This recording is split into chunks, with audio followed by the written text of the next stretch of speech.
Sa ngalan ng Ama at ng Anak at ng Espiritu Santo. Amen.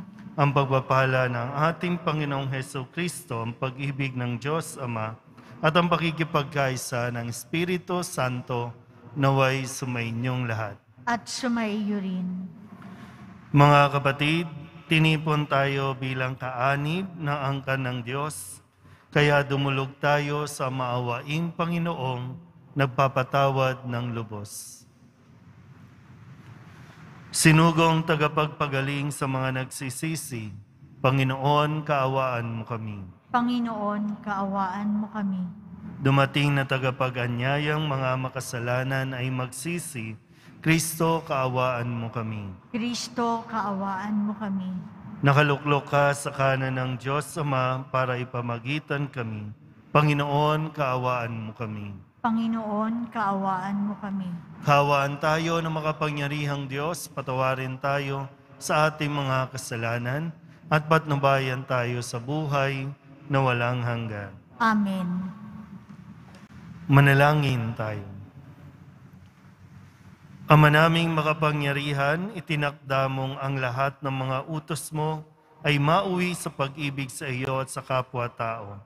Ipagkaloob mong sa pagtalima namin sa mga ito, kami pagindapatin mong sumapit sa buhay na walang katapusan sa pamamagitan ni Hesukristo kasama ng Espiritu Santo magpasawalang hanggan. Amen. Magsiupo ang lahat. Pagbasa mula sa aklat ni Esdras. Sa oras ng paghahandog, akong si Esdras ay tumindig, nagulanit ang kasuotan at naninikluhod sa harapan ng Panginoon. Ganito ang idinaing ko sa Kanya: Diyos ko, hindi ako makatingin sa iyo dahil sa kahihiyan, bunga ng kasamaan naming suko sa langit. Mula sa kapanahunan ng aming mga magulang hanggang ngayon, hindi na kami nakaahon sa kasalanan. Dahil dito, kami, ang aming mga hari at mga saserdote, ay binayaan niyang mabihag, patayin, dambungin, at ibilad sa kahihiyan ng iba't ibang hari. At ngayon, kahabagan ninyo kami. Niloob ninyong may ilang matira sa amin at muling binigyan ng puwang sa lupaing ito na inyong itinangi. Muli ninyong isinilay sa amin ang inyong paningin at binigyan kami ng pagkakataong makaahon sa pagkaalipin. Naging alipin nga kami sa mahabang panahon, gayunmay hindi ninyo kami pinabayaan. Pinukaw ninyo ang kalooban ng hari ng Persya, kaya binigyan niya kami ng pagkakataong maitayo uli ang iyong templo at ayusin ang kasiraan upang makapanirahan kaming tiwasay sa Huda at sa Jerusalem. Ang salita ng Diyos. Salamat sa Diyos. Ang Diyos na walang hanggay, atin ngayong papurihan. Ang Diyos na walang hanggay, atin ngayong papurihan. Diyos ay nagpaparusa, na taglay ang habag, kung tayo may malibing, sa hukay masadlak. Muling hinahango niya't binubuhay, walang makatatakas sa kanyang kapangyarihan. Ang Diyos na walang hanggay, atin ngayong papurihan. Kayong Israelita, papurihan ninyo ang Diyos sa harap ng mga hintil na pinagtapunan sa inyo. Ang Diyos na walang hanggay, atin ngayong papurihan. Dooy ipinakita sa inyo ang kanyang kapangyarihan. Siya ay purihin ng bawat nilalang. Ang Panginoong ating Diyos na walang hanggan. Ang Diyos na walang hanggay, atin ngayong papurihan. Pinagdusa man kayo sa inyong kasalanan, ngunit kahabagan kayo, at muling ibabalik sa inyong tahanan mula sa mga bansang umalipin sa inyo. Ang Diyos na walang hanggay, ating ngayong papurihan. Talikdan na ninyo ang inyong mga kasalanan at mamuhay kayo ng karapat-dapat sa harapan niya. Kung magkagayon, ang habag ng Panginoon ay inyong madarama. Ang Diyos na walang hanggay, ating ngayong papurihan. Magsitayo po ang lahat.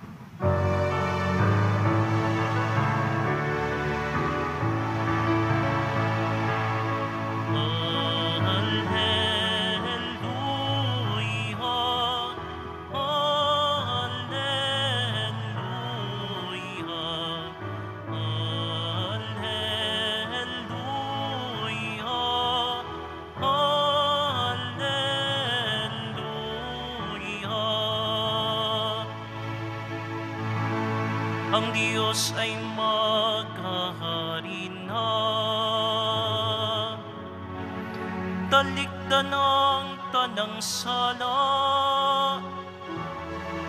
manalig sa balita niya.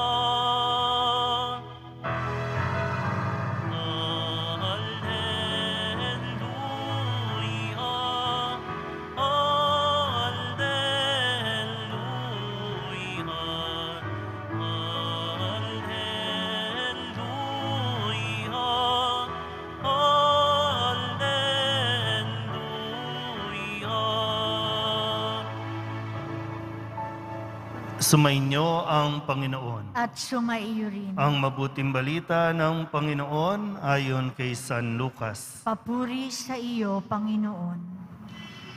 Noong panahong iyon, tinawag ni Jesus ang 12 at binigyan sila ng kakayahan at kapangyarihang magpalayas ng mga demonyo at magpagaling ng mga karamdaman. At sinugo niya sila upang ipahayag ang paghahari ng Diyos at magpagaling ng mga may sakit. Sila'y pinagbilinan niya, huwag kayong magbaon ng anuman para sa inyong paglalakbay, kahit tungkod, supot, tinapay, salapi o bihisan. Makituloy kayo sa alinmang bahay na tumanggap sa inyo, at manatili roon hanggang sa pag-alis ninyo sa bayang iyon. At sakaling hindi kayo tanggapin, umalis kayo roon at ipagpag ninyo ang alikabok ng inyong mga paa bilang babala sa kanila. Kaya tumayo ang mga alagad at naglakbay sa mga nayon na pinangangaral ang mabuting balita at nagpapagaling ng mga may sakit sa lahat ng dako. Ang mabuting balita ng Panginoon. Pinupuri ka namin, Panginoong Hesukristo. Maupo ang lahat. Isang magandang araw po sa inyong lahat. Sa araw na ito, tayo po ay pinaalalahanan ng ating mga pagbasa, lalo tigit ng ating mabuting balita ng ating misyon. Hindi lang po ang pari ang dapat na nagpapahayag, ang dapat na nangangaral ng mabuting balita, kundi lahat po tayo. Lalo na, kayo po na nagsimba, pagkatapos ng pagdiriwang na ito, babalik kayo sa inyong trabaho, babalik kayo sa inyong mga tahanan, sa inyong mga lugar. Ito yung misyon na laging ipinapaalala sa atin. Humayo kayo, dalhin ninyo, ipahayag ang mabuting balita.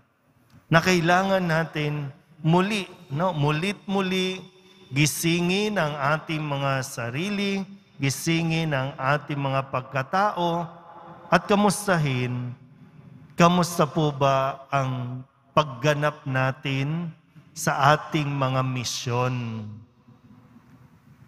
Na tayo po ay magpahayag ng mabuting balita. At yung sinasabi nga natin, lagi na tayo po ay magbalik loob sa Diyos. Maganda po yung kwento sa unang pagbasa sa aklat ni Esdras. Ito po yung karanasan niya na sabi nga po dito, Dahil dito, kami, ang aming mga hari, mga saserdote, ay binayaan ng mabihag, patayin, dambungin, ibilad, sa kahihiyan ng iba't ibang hari. Pero sabi dito, hindi ako makatingin sa iyo dahil sa kahihiyan, bunga ng kasamaan namin, suko sa langit. Na nakakaranas pa rin tayo hanggang ngayon dahil sa patuloy nating pagtalikod sa Diyos. Sa patuloy nating pagtanggi at hindi paggampan sa misyon natin sa buhay na ito. Marami po sa atin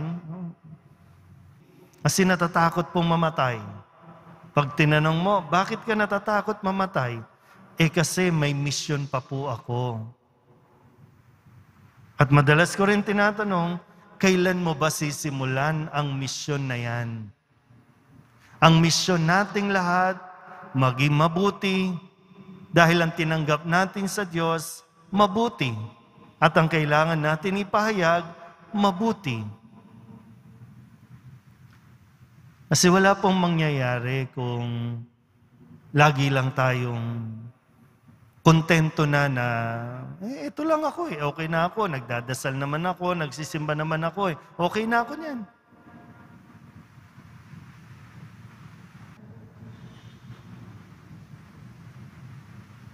Pero sino nga ba talaga ang mag-aahon sa atin? Diba ang Diyos? Kaya nga, kung gagampanan natin ang ating misyon, na nakaugat sa misyon na ibinigay ng Poong Nazareno, na binigay ng Diyos, nakatitiyak tayo, magiging maayos talaga ang buhay natin. Minsan kala natin, wala yan. Hindi natin dapat yan pakialaman, di dapat natin yan pag-usapan dito sa misa. Pero, di ba, ito yung sagot Lagi tayo naghahanap ng kasagutan mula sa Diyos. Ibinibigay naman ng Diyos, pero ayaw natin tanggapin. May misyon tayo. Ang misyon natin, dalhin ang mabuting balita. Kaya lang, sa tuwing binibigyan tayo ng pagkakataon na baguhin ang ating buhay, ang ating pamumuhay, dinidedma naman natin ang Diyos. Na para bang laging hiwalay ang Diyos sa ating mga desisyon, sa ating ginagawa.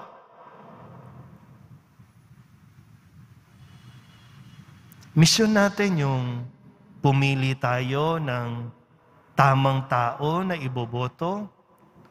Misyon natin na bumoto tayo ng tama. Misyon natin yan. Huwag mong sabihin, vendor lang ako.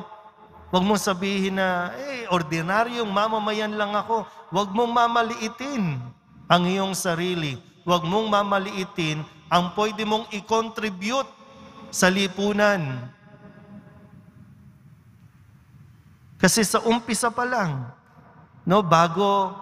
sabi nga dito, bago niya paalisin yung mga alagad para gampanan ang kanilang misyon, binigyan na sila ng kakayahan, ng kapangyarihan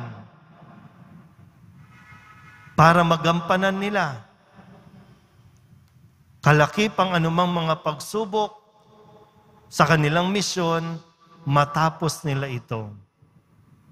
Kailangan lang talaga natin magtiwala sa Diyos. Yun lang nga, yung part na yun, yung magtiwala sa Diyos, lagi nating isinasantabi. Kasi kung papipiliin ka, magtitiwala ba ako sa Diyos? Alin ang mas madalas nating tinatanggap? Alin ang mas madalas nating sinasabuhay? Magtiwala sa Diyos? O yung bayad kapalit ng iyong boto? Ayun, ganyan. Pag mga ganito, boto, naku, boto, wala tayong ano dyan. Ayan, so ito ang resulta natin sa pagwawalang bahala, sa pagtitiwala natin sa Diyos. Malaki pong bagay ito para sa atin. Kung bubuksan lang talaga natin ang ating mga isipan sa mga aral o turo ng Diyos, mababago ang ating pamumuhay. Amen.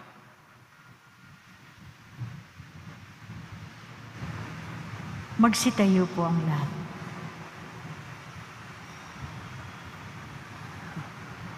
Minamahal kong mga kapatid, inaanyayahan tayo ng Diyos Ama upang maging lingkod na magpapalaganap ng mabuting balita ng kaligtasan sa lahat.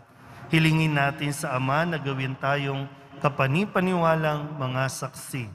Ang ating pong itutugon, Panginoon, bigyan mo kami ng lakas na maging iyong mga saksi.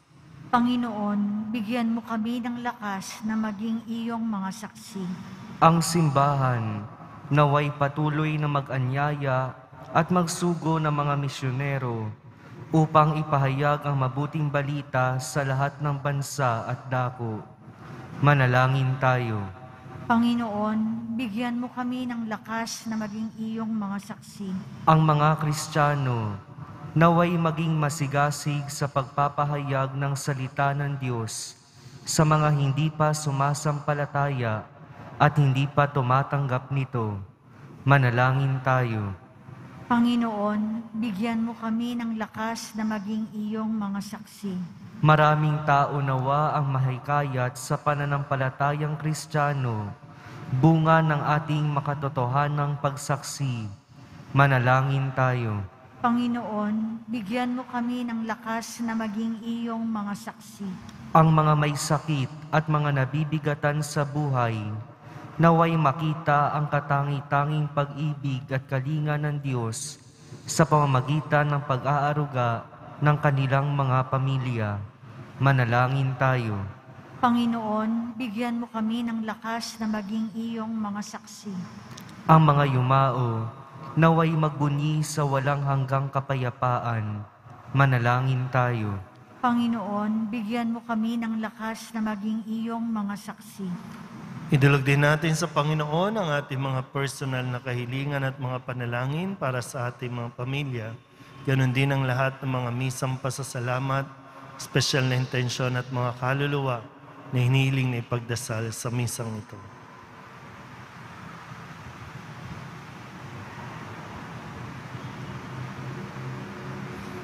Ang lahat ng ito inihiling namin sa ngalan ni Kristong aming Panginoon. Amen. Magsiupo ang lahat.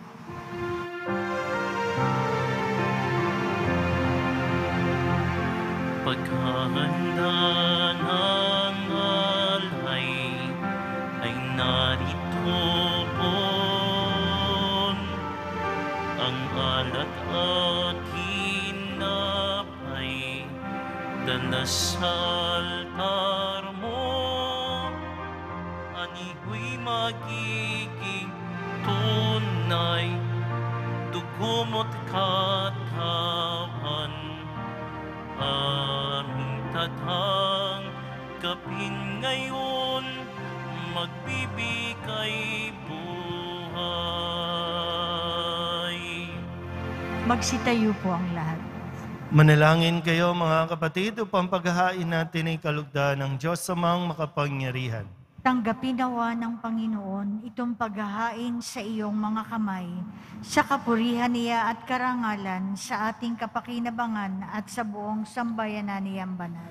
Ama naming lumikha, maawain mong kalugdan ng mga alay ng iyong sambayanan upang ang ipinahayag namin ng may pananampalatayang matibay ay aming tanggapin sa banal na pakikinabang sa pamamagitan ni Jesucristo kasama ng Espiritu Santo magpasawalang hanggan. Amen.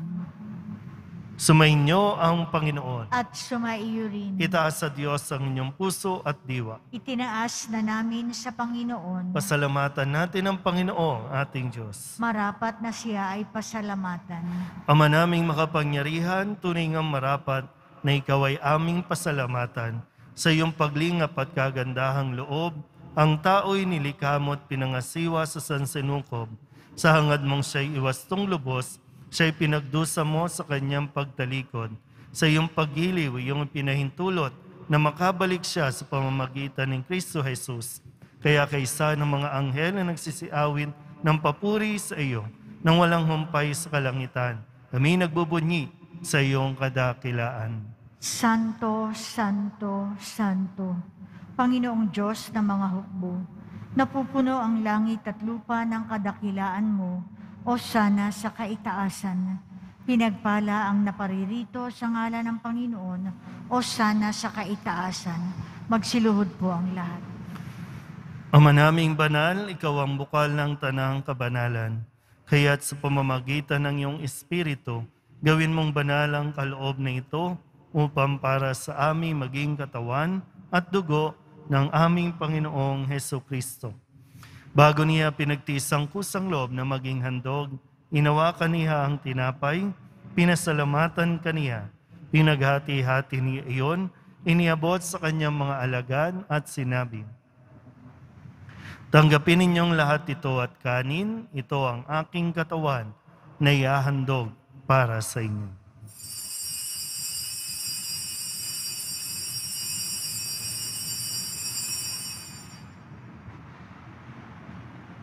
Gayun din naman nang matapos ang hapunan, inawakan niya ang kalis, muli kaniyang pinasalamatan.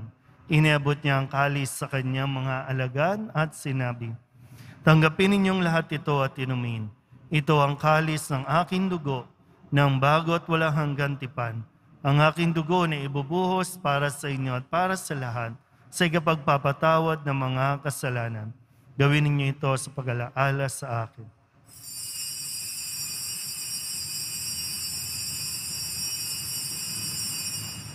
Magsitayo po ang lahat. Ipagbunyi natin ang misteryo ng pananampalataya. Si Kristo'y namatay, si Kristo'y nabuhay, si Kristo'y babalik sa wakas ng panahon. Ama, ginagawa namin ngayon ang pag-alaala sa pagkamatay at muling pagkabuhay ng iyong anak, kaya tiniaalay namin sa iyo ang tinapay na nagbibigay buhay at ang kalis na nagkakaloob ng kaligtasan. Kami napapasalamat dahil kami iyong minarapat na tumayo sa harap mo para maglingkod sa iyo. Isinasamo namin kami magsasalo-salo sa katawan at dugo ni Kristo ay mabuklod sa pagkakaisa sa pamamagitan ng Espiritu Santo. Ama, lingapin mo ang iyong simbahang laganap sa buong daigdig. Puspusin mo kami sa pag-ibig kaysa ni Francisco na aming Papa at ni Jose na aming Obispo at ng Tanang Kaparian. Alalahanin mo rin ang mga kapatid naming nahimlay na may pag-asang sila'y muling mabubuhay, gayon din ang lahat ng mga pumanaw. Kawaan mo sila at patuloyin sa iyong kaliwanagan. Kawaan mo at pagindapating kaming lahat na makasalo sa iyong buhay na walang wakas. Kaysa ng mahal na Birhen Maria na Ina ng Diyos, ng kabiyak ng puso niyang sa San Jose. Kaysa ng mga apostol at ng lahat ng mga banal na namuhay dito sa daigdig ng kalugod-lugod sa iyo, may pagdiwang nawa namin ang papupuri sa ikararangal mo sa pamamagitan ng iyong anak na aming Panginoong Hesukristo. Sa pamamagitan ni Kristo, kasama niya sa Kanya, ang lahat ng parangal at papuri ay sa iyo, Diyos Amang makapangyarihan, kasama ng Espiritu Santo, magpasawalang hanggan.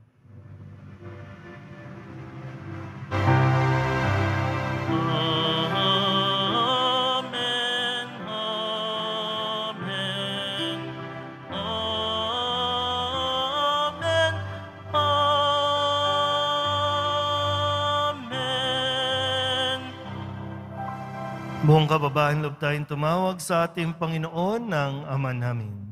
Ama namin, Sumasalangit ka, sambahin ang ngalan mo, mapasa amin ang kaharian mo, sundin ang loob mo dito sa lupa para nang sa langit. Bigyan mo kami ngayon ng aming kakanin sa araw-araw, at patawarin mo kami sa aming mga sala, para ng pagpapatawad namin sa nagkakasala sa amin. at huwag mo kaming ipahintulot sa tukso, at iadya mo kami sa lahat ng masama. Hinihiling namin kami iadya sa lahat ng masama, pagkalooban ng kapayapaan araw-araw, iligtas sa kasalanan, at ilayo sa lahat ng kapahamakan, samantalang aming pinananabikan ang dakilang araw ng pagpapahayag ng tagapagligtas naming si Jesucristo. Sapagkat iyo ang kaharian at ang kapangyarihan at ang kapurihan magpakailanman. Amen. Panginoong Jesucristo, sinabi mo sa iyong mga apostol, kapayapaan ang iniiwan ko sa inyo, ang aking kapayapaan ang binibigay ko sa inyo. Tunghayan mo ang aming pananampalataya at huwag ang aming mga pagkakasala. Pagkalooban mo kami ng kapayapaan at pagkakaisa ayon sa iyong kalooban, kasama ng Espiritu Santo, magpasawalang hanggan. Amen. Ang kapayapaan ng Panginoon ay laging sumainyo. At sumaiyo rin. Magbigayan po tayo ng kapayapaan sa isa't isa.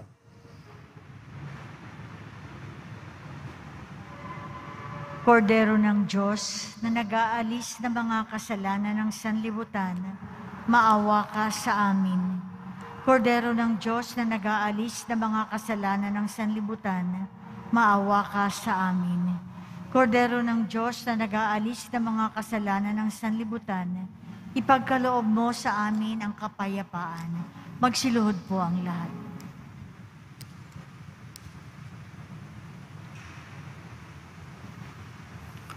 Ito ang kordero ng Diyos. Ito ang nag-aalis ng kasalanan ng sanlibutan. Mapalad ang mga inaanyayahan sa kanyang piging. Panginoon, hindi ako karapat-dapat na magpatuloy sa iyo, ngunit sa isang salita mo lamang ay gagaling na ako.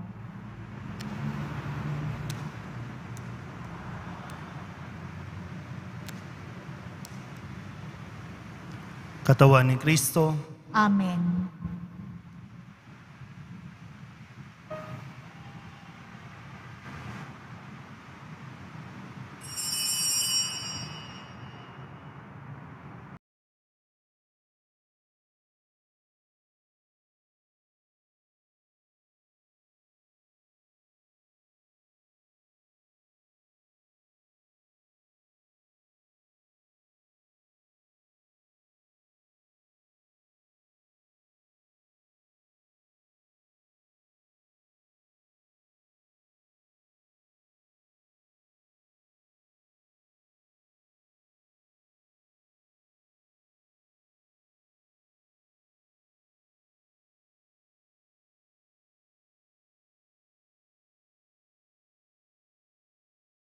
Magsitayo ang lahat.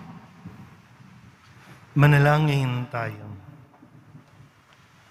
Ama naming mapagmahal, kaming pinapagsalo mo sa banal na pakikinabang, ay patuloy mong kaawaan at tulungan upang ang aming tinanggap ay sa nawang umiral sa pamumuhay namin sa araw-araw, bunga ng iyong pagtubos na aming ipinagdiriwang sa pamamagitan ni Jesucristo, kasama ng Espiritu Santo, magpasawalang hanggan. Amen. On, At sumaiyo rin. manalangin tayo para sa pagbabasbas. Mahal na po ang Jesus Nazareno, inihayag mo sa pamamagitan ng krus ang walang maliw na pag-ibig ng Diyos sa sangkatauhan. Pakinggan mo ang kahilingan ng iyong angkan na nagsusumamo sa iyo. Makamtanawa nila ang iyong katugunan at tanggapin ang kasagutan na may utang na loob na tinatanaw. Basbasan din po ninyo mga dala-dala nilang mga imahin at dasalan. Sa pamamagitan ng bendisyon na ito, naway maalala nila ang mga pangako nila noon sa binyag na ikaw ang kanilang ibigin at paglilingkuran bilang Panginoon magpasawalang hanggan. Amen. At pagpalain kayo ng makapangyarihang Diyos, Ama at Anak, at Espiritu Santo. Amen. Umayo kayong taglay ang kapayapaan ng Poong Jesus Nazareno. Salamat sa Diyos. Magandang araw po.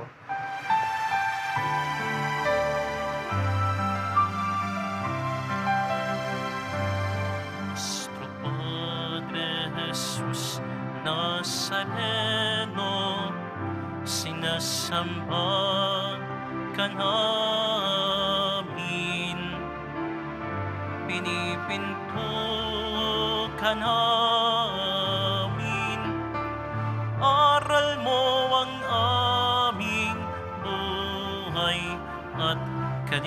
kaligtasan, Nuestro Padre Jesus Nazareno.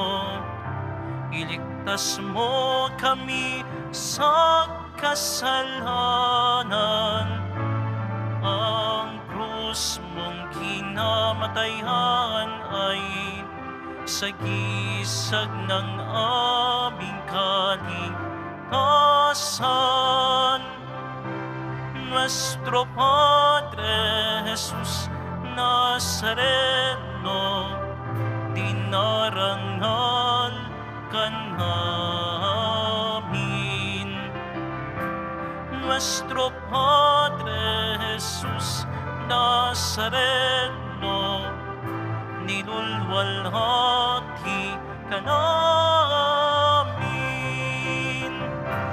Nuestro Padre Jesus Nazareno, dinarangal ka namin. Nuestro Padre Jesus Nazareno, nilulwalhati ka namin.